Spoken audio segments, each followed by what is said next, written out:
Hello, I am Xarkun, this is World of Warships Legends, and today I've got a first impressions review of the new Tier 7 Premium Japanese cruiser Azuma. I guess we could call it a super heavy cruiser as well. Looks pretty good sitting in the new port, which I believe is Nagasaki in Japan. Just lovely visuals. We're going to go over my commander build a little bit, take a look at my mod selection, jump into some gameplay, and talk about the stats of the ship. Keep in mind that they will be influenced by this Gunichi Mikawa build here, as well as my mod selection, which includes Aiming Systems Mod 1 in the first slot, Steering Gears in the second, Concealment in the third, and the Main Battery Reload mod in the fourth slot. For the gameplay, we are going to be on Crash Zone in a domination mode game, and we're going to run down the stats on the Azuma before we talk about how the ship plays. We're going to be comparing the stats mostly to the Alaska, since the Azuma is very unlike any other Tier 7 cruiser currently in the game. Interesting thing about both the Alaska and Azuma, they are Tier 9 cruisers on the PC version, World of Warships, but in Legends, Azuma has gotten the Tier 7 treatment, whereas Alaska is in the Legendary tier. So, curious difference between the two of them. Nevertheless, they are comparable in many ways. The Azuma is very much the answer to the American super heavy cruiser Alaska. Most obvious stat is, of course, hit points. The Azuma has 52,500 hit points, which is approximately 2,000 less than Alaska has. It's also got 27 millimeters of armor plating, meaning it is capable of angling against 15-inch guns from battleships. The Alaska, on the other hand, has 32 millimeters of armor plating, so it can angle against both 15 and 16-inch guns. A little bit of an advantage in the Alaska's favor there. 22% torpedo damage reduction on the Azuma, better than the Alaska's 11% torpedo damage reduction. The guns are where things are rather similar. The Azuma has 9 310mm guns in 3x3 turrets, same sort of turret setup as the Alaska, and basically the same gun caliber.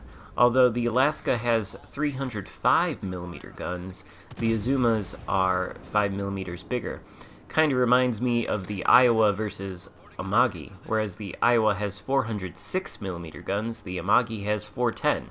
So I guess the Japanese just like to make slightly bigger guns than the Americans, for whatever that's worth. I don't think the 310 millimeters versus 305 gives you any sort of extra overmatch potential or anything. They're just a little bit bigger. 16.4 kilometer range on the Azuma with my Gunichi Mikawa build.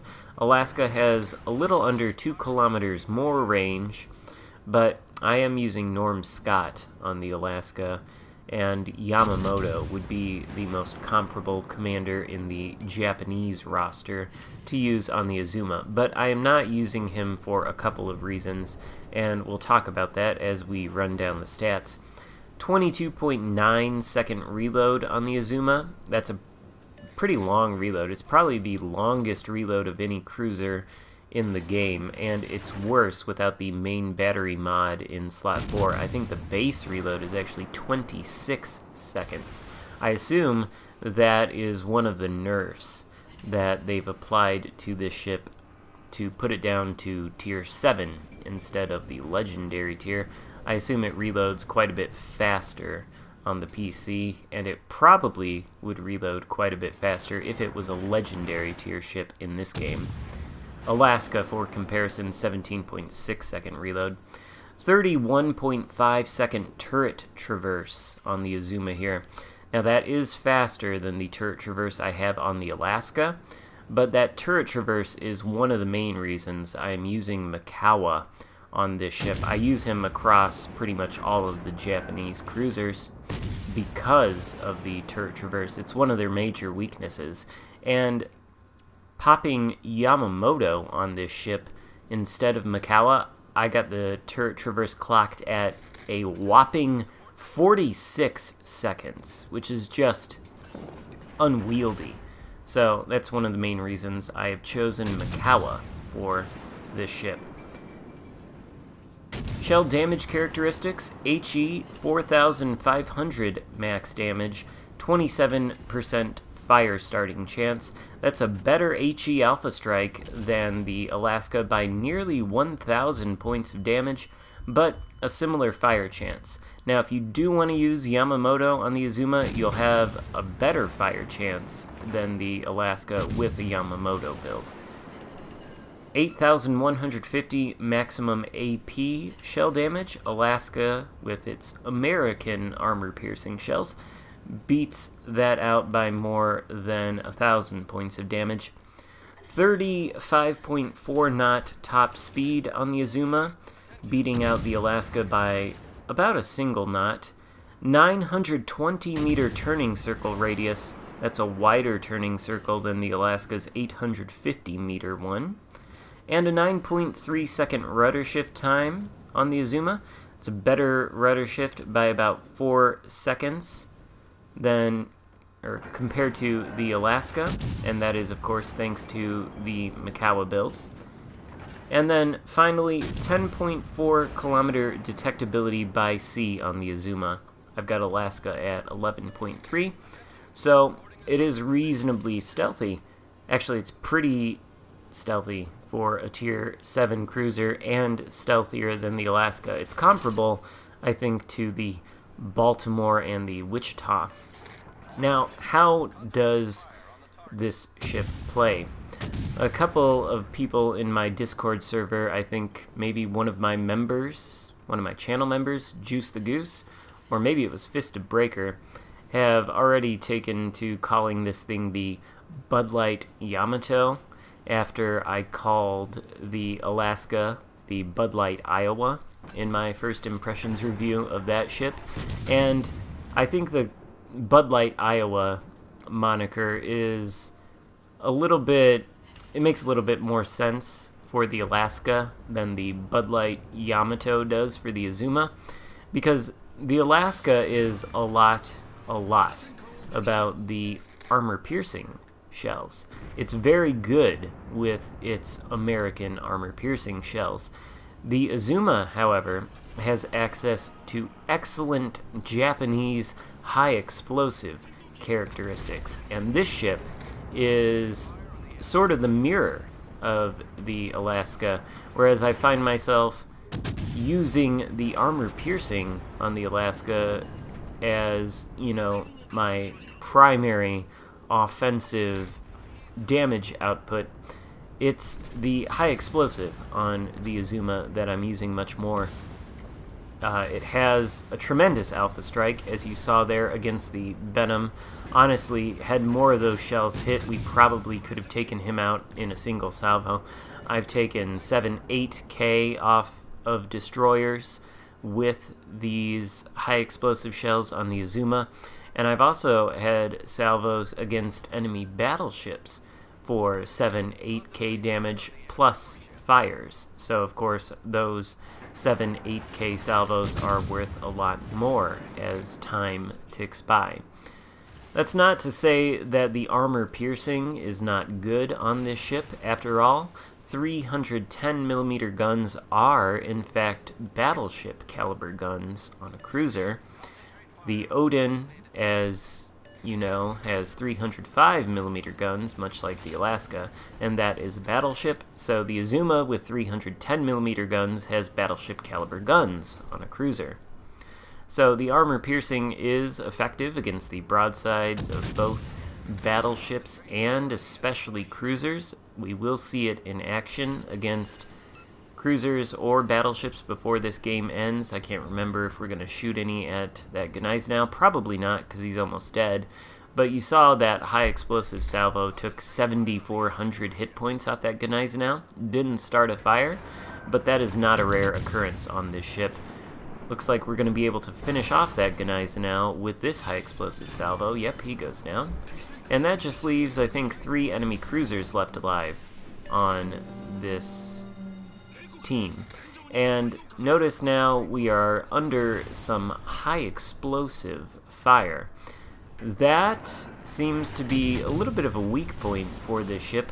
The high explosive shells from large caliber cruiser guns will chew through your hit points. Thankfully, you do have access to, looks like 4 repair parties with the fully packed skill on Mikawa, which is nice, so you can heal up that light HE shell damage. I think I said already that the armor on the Azuma 27mm, so you can angle against battleships with 15-inch guns. You don't have to be too terribly afraid of them.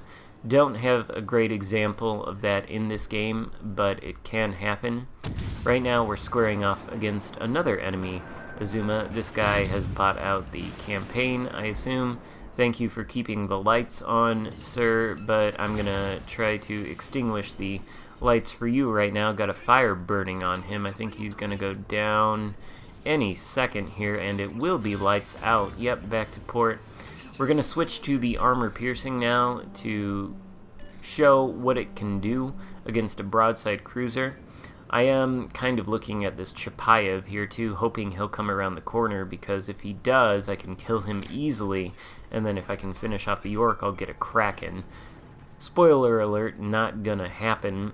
The York is turning away, which causes me to hold my shot. Since he's angled, I don't think the armor piercing is going to do as much damage as it could, but if he turns, which he is, he's going to turn broadside into the shot. We are going to be able to get a decent result. Unfortunately, we don't see it, and it is 6 overpens, so it's not as good of a result as it could have been. But before this game is over, we're going to get a nice shot with the armor piercing, which is definitely not something you want to discount. But I think in terms of the 2 shell types, the high explosive is your bread and butter for this ship, as it is with all Japanese cruisers. Oh, by the way, I should say that the Azuma does come equipped with Sonar, which is very nice for dealing with enemy destroyers. And it does not come equipped with torpedoes, which I think makes it the first Japanese cruiser in the game that doesn't have them. That's fine though, I don't really miss them that much with guns like these. Now the York is giving us full broadside. We take 9,400 hit points off of him, and we are lining up now for what is going to become the final shot of this game. Our sonar detects his torpedoes, which is going to allow us to easily dodge them, and with this shot, I believe we are going to get the killing blow. Yeah, we blow him out of the water there, and the game comes to an end with our victory. Final thoughts on the Azuma after this first impressions review. I like it a lot. I immediately bought the Admiralty backing. I think this is going to be a very strong ship, and I look forward to grinding it out. Hope you enjoyed the video. If so, give it a thumbs up and consider subscribing if you haven't already. Let me know what you think of the Azuma in the comments, and I will see you next time. Goodbye.